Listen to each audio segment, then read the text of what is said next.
Մեր աշխատավարձները նվազագույն են, կուզենա եթե մի քիչ բարձրանար, թե չէ մնացածը բան չեմ ասում։ Եթե տնտեսությունը փակ է, մրցակցությունը թույլ, արտահանումը սահմանափակ, իսկ աշխատողը չի ստանում նոր հմտություն եւ գիտելիք, աշխատավարձը չի կարող աճել։ Բարձր աշխատավարձի ճանապարհը բարձր արտադրողականությունն է, գիտելիքն է, տեխնոլոգիան, որակյալ աշխատանքը եւ բաց մրցունակ տնտեսությունը։ Հայաստանում 2026-ի առաջին երամսյակում միջին անվանական աշխատավարձը մոտ 307,000 դրամ է դարձել, բայց մարդկանց իրական զգացողությունը սա է. աշխատում ենք շատ, հասցնում ենք ծայրը ծայրին։ Սա նշանակում է խնդիրը միայն աշխատավարձի թվի մեջ չէ, այլ աշխատանքի որակի, արտադրողականության, գների եւ պաշտպանվածության մեջ։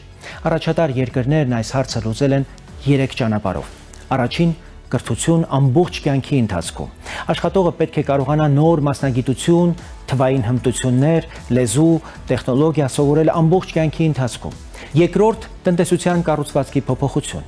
Աղքատ երկիրը հումք,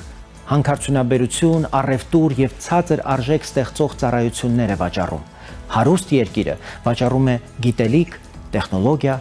ինժեներիա, դեղագործություն, վերամշակող արդյունաբերություն, բարդ ծառայություններ վերջապես։ Համաշխարհային բանկը Հայաստանի համար նույնպես շեշտում է. պետք է դիվերսիֆիկացնել արտահանումը եւ բարձրացնել տնտեսական բարդությունը։ Երրորդ՝ աշխատողի պաշտպանություն։ Հայաստանը պետք է անցնի աշխատավարձերի ժամական հաշվարկի։ Մարդը պետք է իմանա իր 1 ժամը որքան արժե։ Ոչ թե ամսվա վերջում ստանա մի գումար եւ չհասկանա քանի ժամի դիմաց է վճարվել, այլ օրենքով պաշտպանված լինի հավելյալ ժամի, գիշերային աշխատանքի, հանգստյան օրվա աշխատանքի համար։